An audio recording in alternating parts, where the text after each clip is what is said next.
యెహోవాకు బలిపీఠమును కట్టి యెహోవా నామమున ప్రార్థన చేసెను. యెహోవా నా దేవా, ఈ బలిపీఠమును అంగీకరించి నా ప్రార్థన వినుము. అనేది ఒక బలహీనమైన మానవుడు సర్వశక్తిమంతుడైన దేవుని హస్తాన్ని పట్టుకునే అద్భుతమైన మార్గం. అంటే దేవునితో మనకున్న బంధానికి గుర్తు. అబ్రహాముకు అప్పట్లో సొంతంగా ఇల్లు, స్థిరమైన ఆస్తి లేకపోయినా చుట్టూ శత్రువులున్నా అతను దేవునిపై నమ్మకంతో బలిపీఠం వాటన్నిటి గురించి చింతించకుండా దేవునికే మొదటి స్థానమిచ్చి బలిపీఠం కట్టాడు. చాలాసార్లు మనం కష్టాలు రాగానే దేవా నా హృదయం నీకు సమర్పణ మరిచిపోతాం, లేదా అన్నీ బాగున్నప్పుడే దేవుణ్ణి తలుచుకుంటాం. కానీ కష్టాల్లో మాత్రమే కాదు, ప్రతిరోజూ ప్రతిక్షణం దేవుని సహాయం కోసం ప్రార్థించాలి. అదే నిజమైన విశ్వాసం.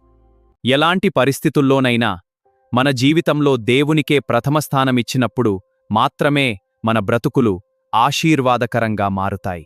నేస్తమా, నీ అనుదిన జీవితంలో ప్రార్థన బలిపీఠం ఎలా ఉంది? అయితే గుర్తుంచుకో,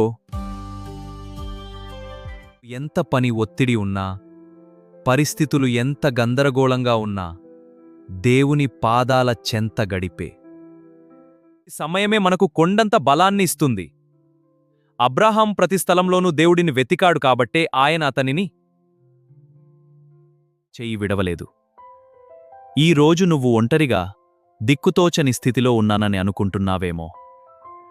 నీ హృదయాన్నే చూడు, పీఠంగా మార్చి ప్రార్థించు. నీ మొర అలకించి నిన్ను సరైన మార్గంలో నడిపించే తండ్రి నీకు తోడున్నాడు.